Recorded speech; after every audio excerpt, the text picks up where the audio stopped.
Assalamualaikum warahmatullahi wabarakatuh.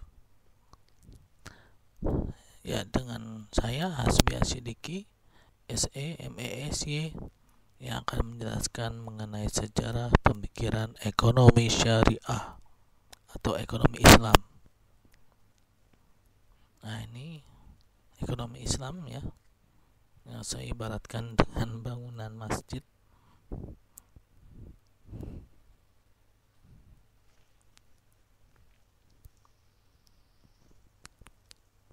Ekonomi Islam yang merupakan salah satu pengaplikasian dari ajaran Islam. Sebenarnya banyak ya, karena kalau misalnya saja salah satunya saja ya, merupakan salah satu hasil dari pengaplikasian ajaran Islam, karena agama Islam bukan hanya mengatur masalah ibadah mahdoh saja atau ibadah yang bersifat langsung, tapi juga melainkan mengatur masalah muamalah atau hubungan sesama manusia.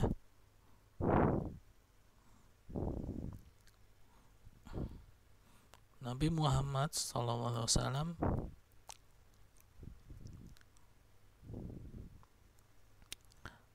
sudah terbiasa ya berdagang ya dengan akad murabahah ya, dengan sistem murabahah.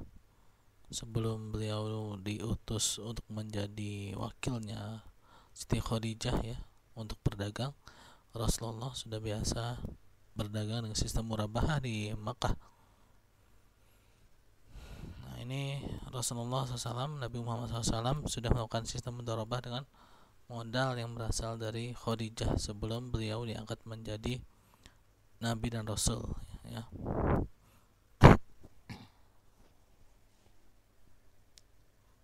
Lalu para sahabat Rasulullah SAW juga demikian ya. Mereka juga sudah terbiasa ya menggunakan akad-akad yang sesuai dengan syariah ya.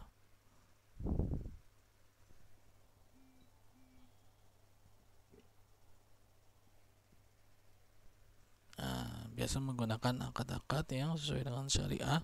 Salah satunya adalah Abdurrahman bin Auf ya, yang menggunakan akad wadiah ya domanah, yaitu akad yang titipan ya, akad titipan, tapi barang titipannya boleh dipergunakan ya, dengan catatan tidak boleh ada kerusakan. Nah, lalu sebelum Rasulullah SAW diutus menjadi Nabi dan Rasul atau menerima wahyu untuk mengemban risalah Islam, akad syariah dan akad yang tidak sesuai dengan syariah sebenarnya sudah ada ya, lah sama-sama ada riba, ada mudharabah, ada ya. Nah, ini di masa jahiliyah ini sudah ada.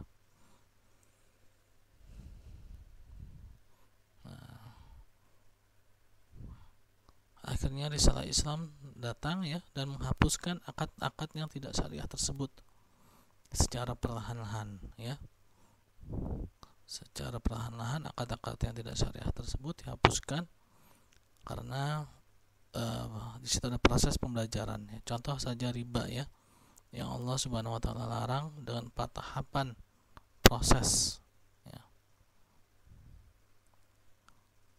Nah, lalu bagaimana alur perkembangan ekonomi syariah ya dari sejak pertama kali Rasulullah diutus ya, Nabi Muhammad SAW diutus, yaitu era nubuwah atau era kenabian. Di sini adalah zaman pembentukan ya, pembentukan karakter para sahabat kaum muslimin dalam berbagai bidang, salah satunya adalah bermuamalah. Nah, di sini seluruh sahabat dan kaum muslimin tunduk dan patuh pada aturan atau perintah Allah dan Rasulnya.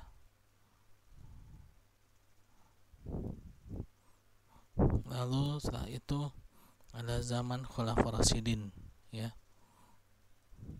yaitu zaman Abu Bakar As-Siddiq, zaman Umar bin Khattab, zaman Utsman bin Affan dan Ali bin Abi Thalib, ya.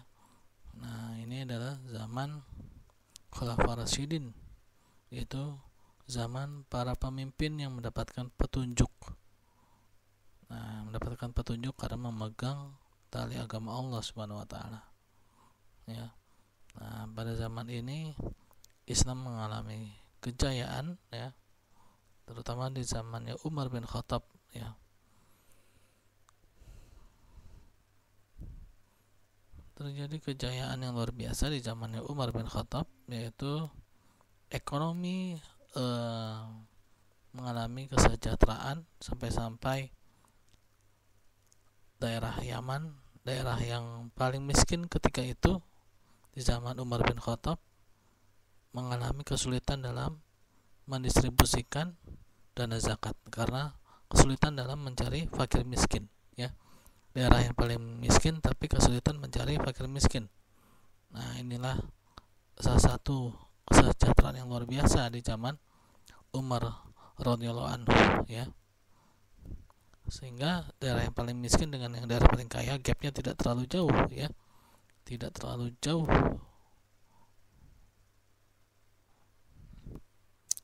Lalu dilanjutkan dengan dinasti Bani Muawiyah dan Bani Abbasiyah, ya.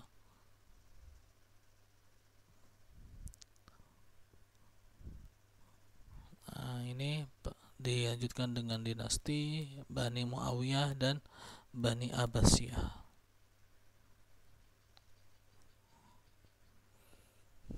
Pada zaman ini, ya, kehidupan dalam bermuamalah, transaksi, ya, sudah mulai kompleks, ya, sudah mulai rumit, ya, berkembang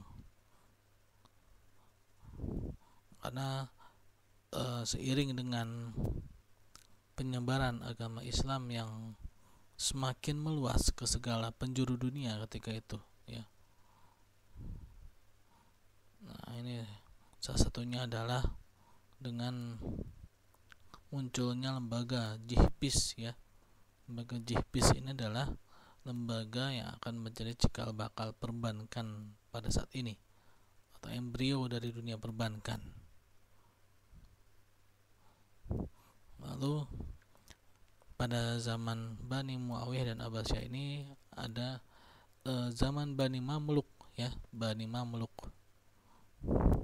Nah, ada hal yang menarik dengan Bani Mamluk ini, mereka mulai menggunakan mata uang yang bukan terbuat dari emas dan perak, atau ketika itu dikenal dengan dinar dan dirham, ya, yaitu adanya mata uang fulus atau mata uang yang bahannya itu bukan dari emas dan perak, yaitu dari tembaga atau dari besi, ya, besi. Nah, ini uang kertas, ya. Kalau sekarang mungkin kita kenal dengan uang kertas.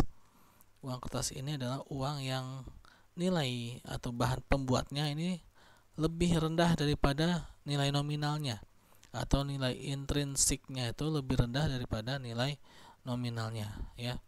Dalam membuat satu lembar uang $50 ini, dia tidak sampai $50, ya. Nah, ini uang kertas.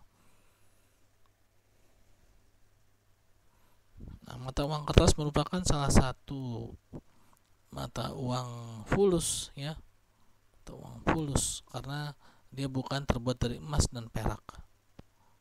Walaupun sejarahnya mata uang fulus itu asal muasalnya adalah mata uang yang terbuat dari tembaga atau terbuat dari besi, ya.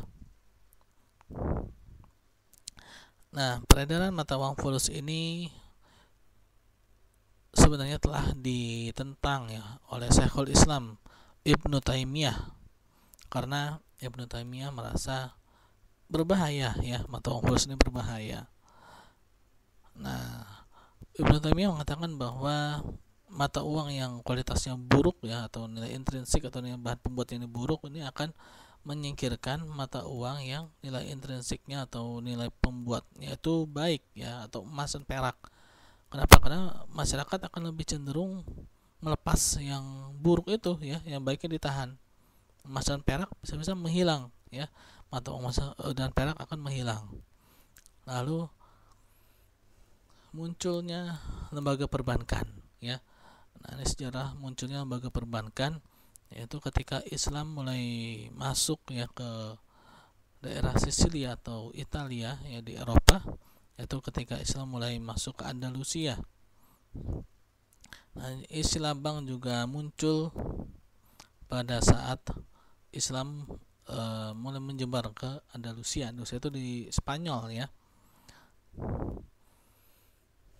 Nah, ketika para jihadis ini membuka cabang ya di daerah Sisilia atau Italia, mereka menggunakan Benko ya, Benko itu, atau dalam bahasa kitanya itu adalah bangku ya, bangku ya, bank itu ya, bangku itu artinya tempat untuk menunggu ya, dipergunakan untuk menunggu. Kenapa?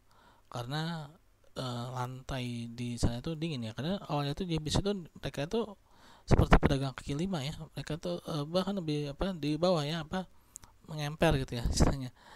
Nah itu sedikit sejarah mengenai pemikiran ekonomi Islam ya. Ya kita lanjutkan lagi nanti ya di jilid yang kedua ya, mudah-mudahan ada waktu ya. Terima kasih atas perhatian dan kerjasamanya. Wassalamualaikum warahmatullahi wabarakatuh. Tetap senyum, keep smile.